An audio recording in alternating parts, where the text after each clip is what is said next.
Good morning mga kabakit. 6:24 na ng umaga at palis pa lang ako ng bahay para sa meet up namin ni Jeng sa Petron Kilometer 44 sa SLEX. And from there, mag-start kami mag-ride going to Batangas. At iikutin namin ang bayan ng Lobo.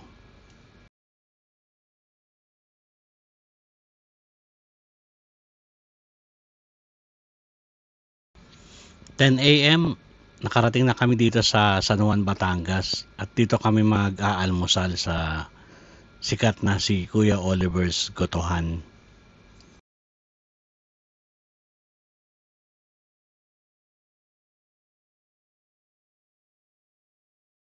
Okay sir, may laman lubang yaw.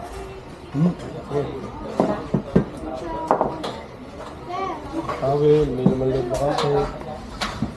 Rice, dalawa, no? Oo. Ayaw po. Dili yan sir, may laman ba?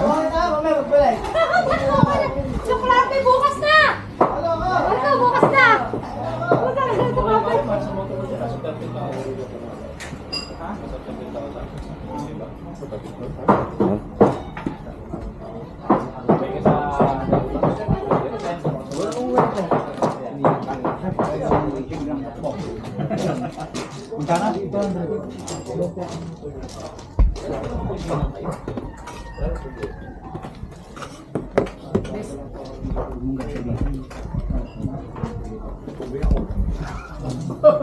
Wala kang motor.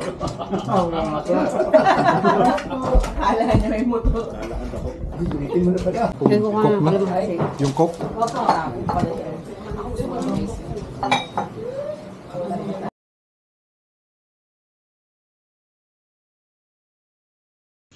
.07, nag-stop muna kami dito sa Seafront Residences para magpa-picture. At nagbakasakali na ma-meet namin ang kumpare namin na si Mervin. Maganda mag-stay sa house nila dito, very relaxing at malapit sa dagat. Kaya kung balak niyo magbakasyon at magbabad sa dagat or pool, pinaparent din nila yung house nila. Mag-comment lang kayo dito if may plans kayo in the future.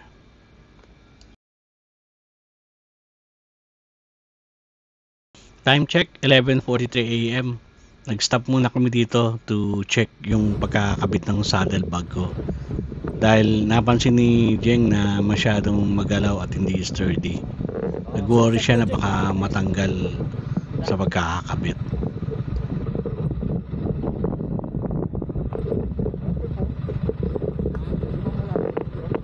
Hindi naman, nakatornilyo yan, tatlo eh. Ito lang natanggal eh. Kaya yung ginabit natin yung washer nasa yung washer.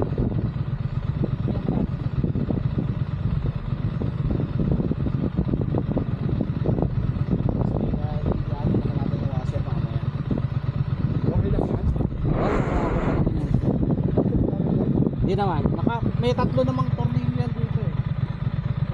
Halo-galog lang siya. Sa viewpoint, isa stop natin 13 ano na lang eh, 13 kilometers. Pero dagat na yan. Oo, mag-ano na yan, eto magdadagat na siya din. Tatabing dagat na.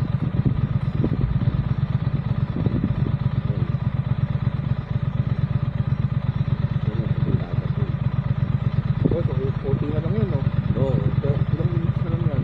8 minutes, 13 kilometers. Tapos dun tayo sa viewpoint, tinag ko yung viewpoint eh. Diba? Eto kasi zigzag, magandang unan.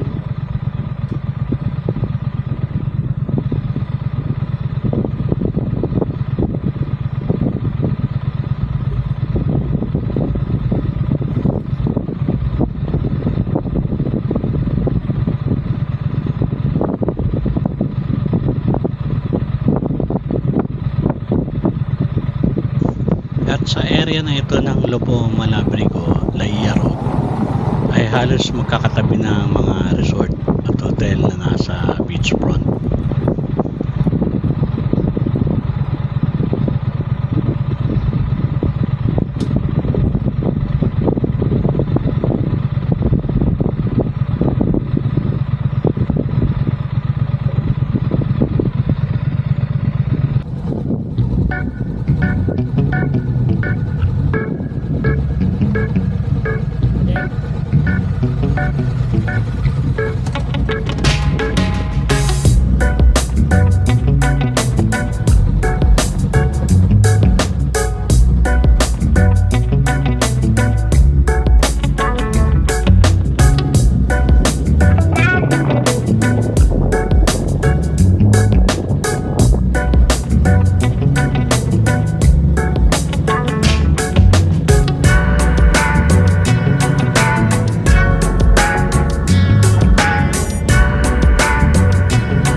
12:10 PM, nag-stop muna kami dito sa Parang View Deck sa may Lobo Malabrigo-Laya Road.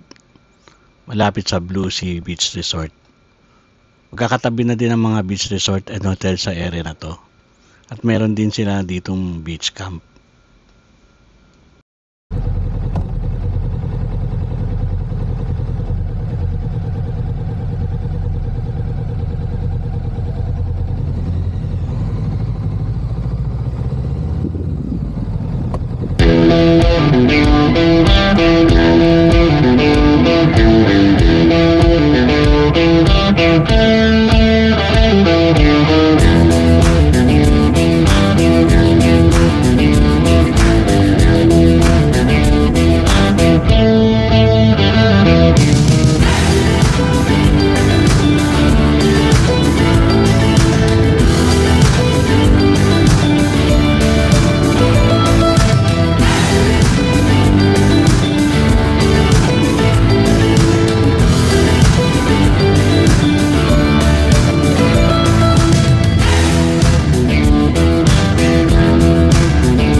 Napahinto kami dito dahil naalangan kami dahil parang dead end.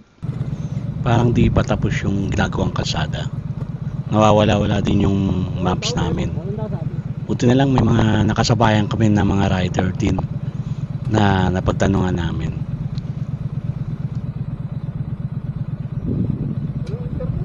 Kaya nga eh, wala akong date, mapa eh. Hindi ko makita eh.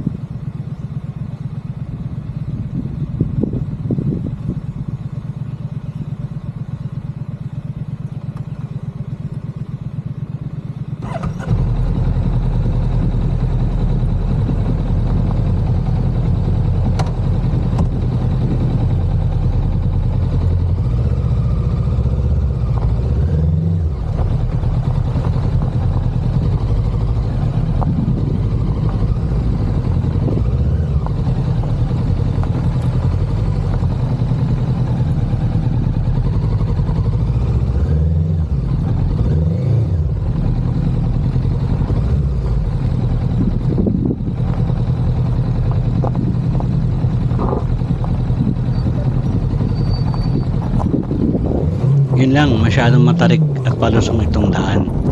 Tapos rough road at mabato pa. Hindi na ako pumipiga sa gas at alalay na sa preno, pero kung mapapansin nyo, medyo mabilis na yung takbo ko.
At dito ay muli kami napahinto dahil nag-alangan kami ulit kung didiretso ba kami.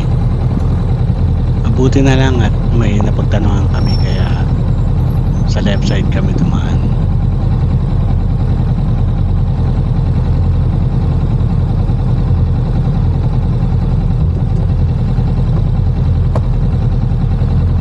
This way.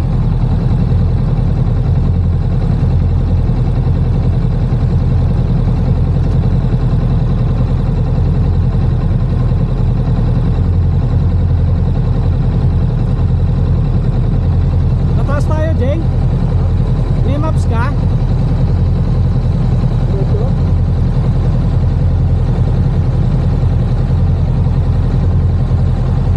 Mga resort.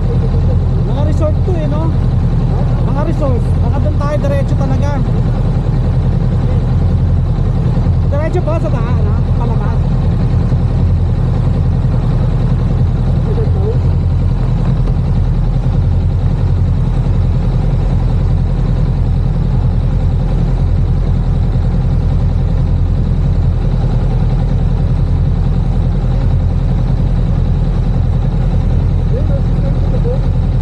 Oh, sarado na yun.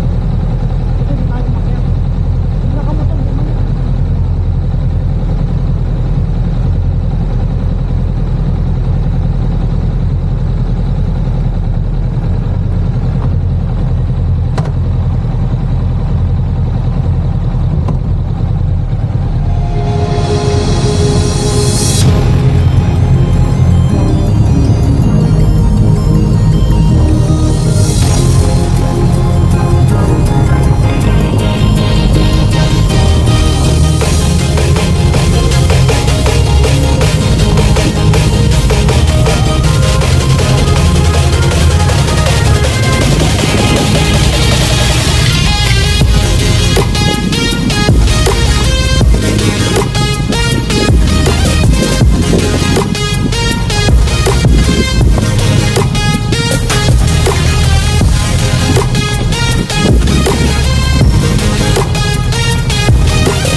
niya.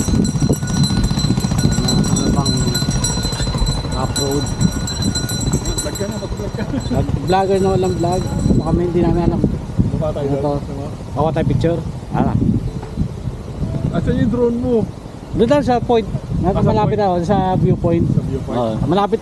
Sige. 950 meters na lang eh. Doon tayo. Ano? Ayan, dito mag-vlog ka na rin. Ano? Daga. Dahil pinakita ko lang ano. Pahingahan na nagpahinga tayo. Sa viewpoint tayo ano. Palipad tayo doon. Ayan mo na si Jeng, bumibili ng lupa. Ano, kinulang ko kanina, no? Sana. Ano? Pilit sa lupa, kaya lang wala yung may-ari. Ayan, si Jeng ka.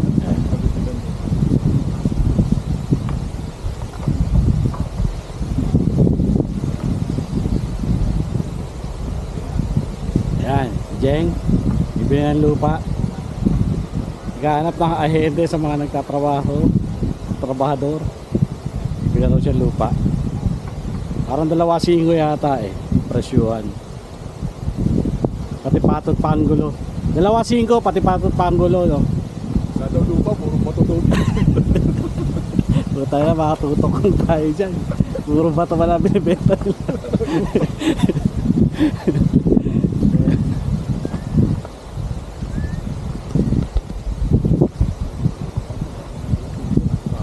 Oo. Exit natin yung dire-diretso na yun. Pagkatapos naman na itong viewpoint pa yung sunod na natin yung pilgrimage eh. Tapos yan okay na tayo, diretso na oh.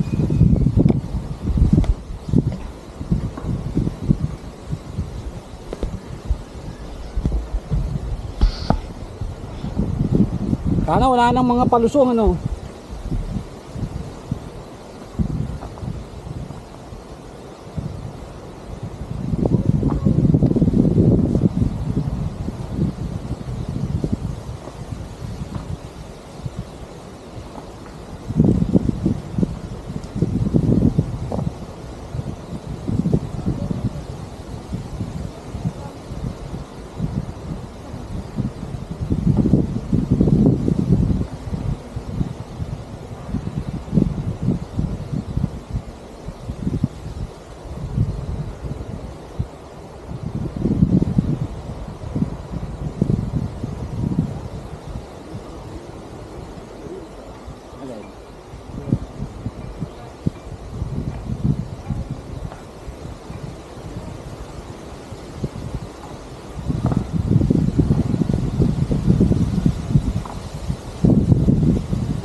sige.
PM, nasa Malagundi Point na kami.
Sa mga kakampers natin at sa mga kapwa natin na turista na dumadayo dito para namnamin ang kagandahan ng kalikasan, sana naman kung mag-iiwan tayo ng mga bakas, yung magagandang alaala na lang sana at hindi yung inyong mga basura.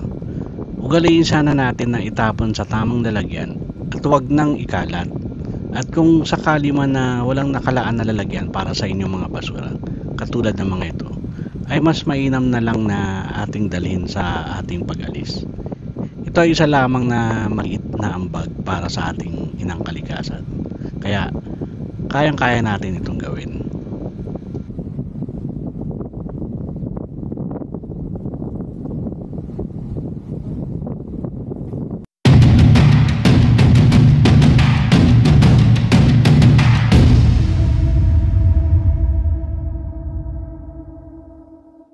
At sa di inaasahang pagkakataon sa lugar na ito na sobrang tarik at rough road, i-plus mo pa yung pasiko na liko, ay namatayan ako ng makina.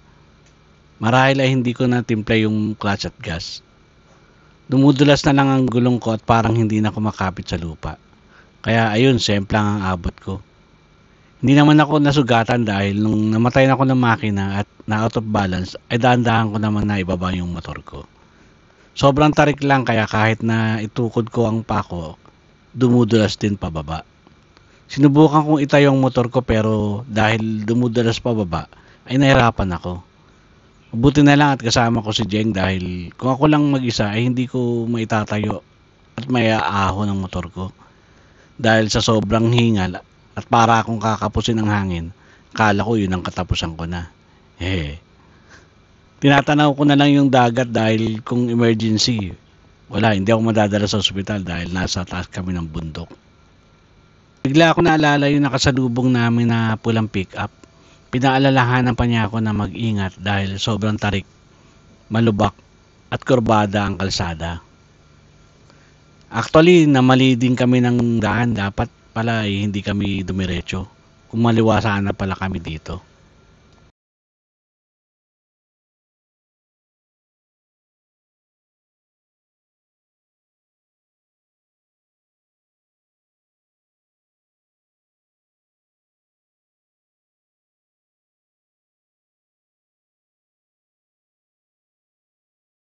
"5:24 PM nasa Tabangao Lobo Road na kami.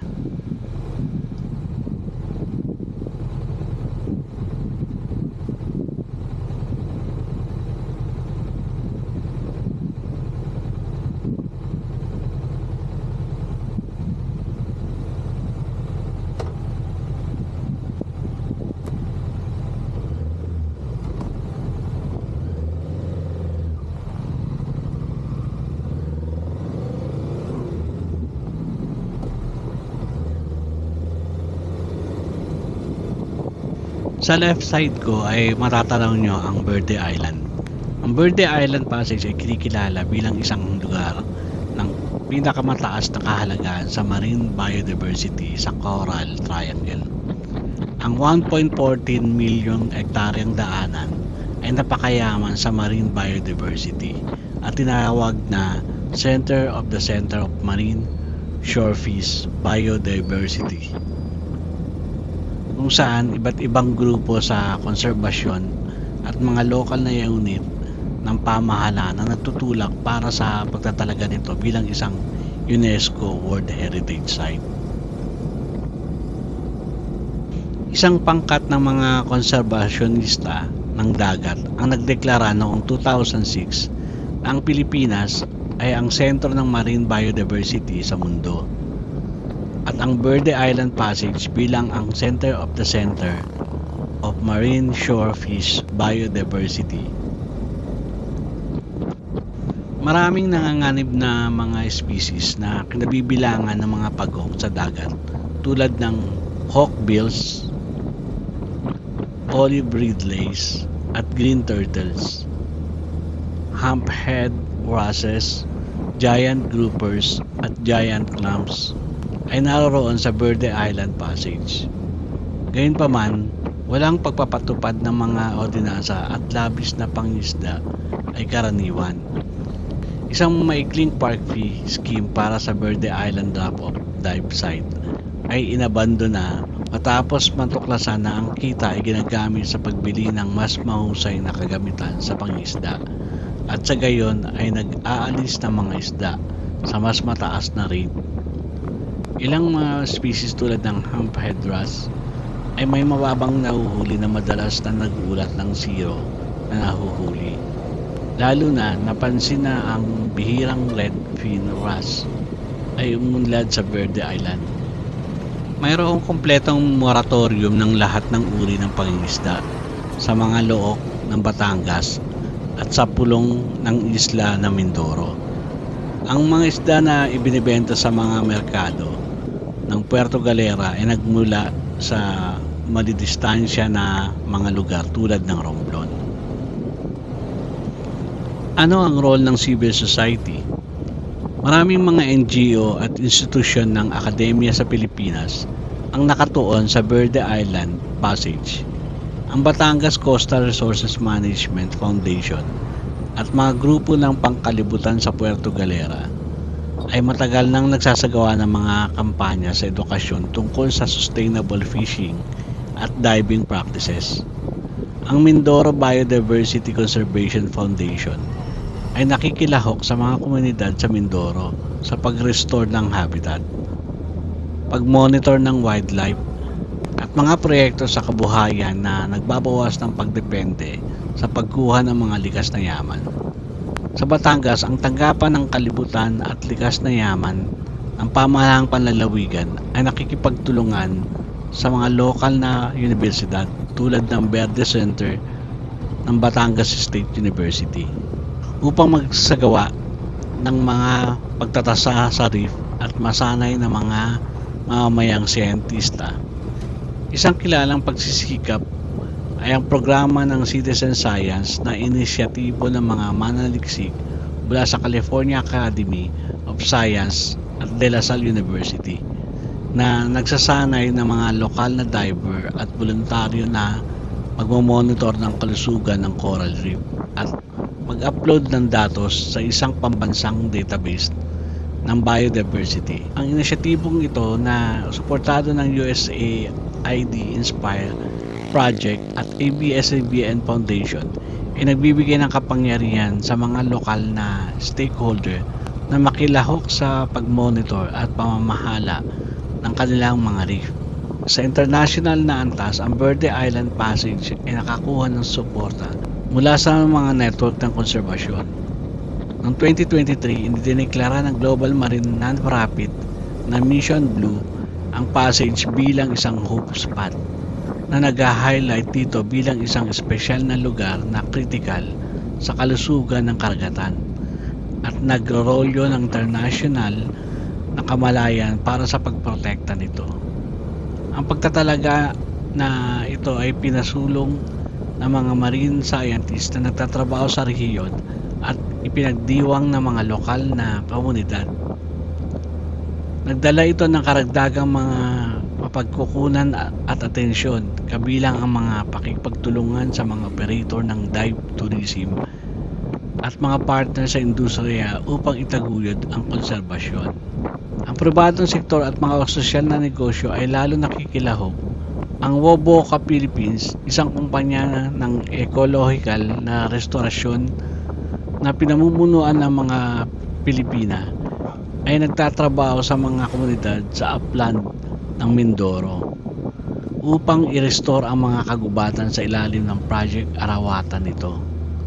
Sa pamamagitan ng pagtatanim ng mga katutubong puno sa mga denudong watershed, ang proyektong ito ay naglalayong pagbutihin ang kalidad ng tubig na dumadaloy sa Verde Island Passage at bawasan ang sedimentasyon ng mga coral reef. Kasabay nito, nakikipagtulungan ang Woboka sa mga lokal na organisasyon upang bumuo ng mga sustainable na kabuhayan mula sa mga nursery ng punla hanggang sa mga trail ng ekoturismo na nagpapatibay sa halaga ng pagpapanatili ng mga kagubatan at reef na malusog. Ang inisyatibong ito ay nakabatay sa kalikasan, bagamat pinamumunuan ng isang pribadong entidad ay nagpapatuloy sa mga pagsisikap ng mga NGO at pamahalaan sa pamamagitan ng pagtugon sa mga problema sa kapaligiran tulad ng deforestation. Sa kanilang pinagmulan at sa pamamagitan ng pagbigay ng mga insentibo sa ekonomiya para sa konserbasyon.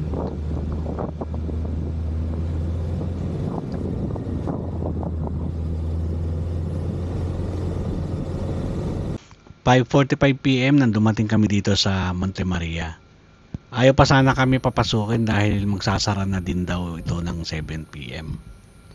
Mabuti naman at pinayagan din kami makapasok. Naawa na din siguro sa amin si Sir na bantay dahil nakita naman niya siguro na malayo pa ang aming pinanggalingan. Ang Monte Maria International Pilgrimage and Conference Center na kilala lamang bilang Monte Maria ay isang proyekto ng township at lugar ng pilgrimage sa Batangas City. Ito ang pook ng Mother of All Asia Tower of Peace, ang pinakamataas na estatwa ng Birheng Maria sa mundo. Ang pook ng Monte Maria ay orihinal na isang proyekto ng Mary Mother of the Poor Foundation ng Katoliko Romano na pari na si Fernando Suarez. Nakuha ni Suarez ang idea ng pagbuo ng isang lugar ng pilgrimage mula kay Hermelando Mandanas, isang lokal na politiko at nakilala niya noong 2006, kung saan maaaring gawin ng pari ang kanyang gawain sa pagpapagaling ng pananampalataya. Ang kumpanya ni Mandanas, Abacor Capital Holdings Incorporated, ay nagdonasyon ng 5 ektaryang lupain sa Barangay Pagkilatan kung saan tatayong ang statwa at ang iminungkahing lugar ng pilgrimage na kalaunan ay tatawaging Monte Maria. Ang unang pag-unlad para sa proyekto ay ginawa noong 2009 matapos makalikom ng 200 million pesos ang pundasyon ni Suarez. Ngunit sumunod na taon, ang proyekto ay inilagay sa paghinto matapos lumipat si Suarez sa Cavite, kung saan nag-alok ang San Miguel Corporation sa kanya ng 33 ektaryang lupain sa bayan ng Alfonso, kung saan maaaring magtayo siya ng isang mas malaking lugar ng pilgrimage. Pinatakbo ni Suarez ang isang lugar ng pilgrimage sa Cavite hanggang sa itinigil ang pagbuo ng lugar noong 2014 dahil sa mga hamon ng pundasyon ni Suarez sa pagtupad sa mga kondisyon ng kasunduan sa donasyon nito sa SMC. Ang kaugnay na ari-arian ay binalik sa SMC. Ipinagpatuloy ni Mandanas ang proyekto ng Monte Maria sa Batangas City at itinatag ang Monte Maria Asia Pilgrims Incorporated o MAPI noong 2013 upang tulungan siya sa pamamahala ng pagbuo ng Monte Maria. Ang ari-arian ng Monte Maria ay kalaunan ay nakatakda para sa donasyon sa MAPI. Ngunit ang mga planon ay kinansela at ang lupain ay nadonasyon sa Archdiocese ng Lipa sa halip. Okay mga kabakit, hanggang dito na lang muna. Maglobat na din ang mga camera ko. Maraming salamat ulit sa pagsama sa ride namin. Aabutin pa siguro ng mga 3 o 4 na oras ang ride namin bago makauwi. From here to Batangas Startol, as per maps, nasa 23.4 kilometers pa or 48 minutes. So mga 7:15 papasok na kami ng Startol. And from Startol to SLEX Petron kilometer 44, nasa 61.3 kilometers pa or 1 hour and 2 minutes. Mga 8:30 PM nandun na siguro kami sa SLEX. Pahinga muna saglit doon bago kami magkalas ni Jeng. And from SLEX Petron going sa bahay namin ay nasa 57.2 kilometers pa or 1 hour and 16 minutes. So mga 10 or 10:30 PM hopefully nasa bahay na ako. Ingat na lang mga kabakit at keep safe Yung, and ride safe. pwede Bye-bye. makyat? Sabi? Kasi sabi yung dati nung vlog eh. Ganun din eh, sarado that time eh, pumunta siya eh. Hindi, pero may talagang baka siguro nagkukuha sila, no? Kaya lang, baka hagdanin mo yan.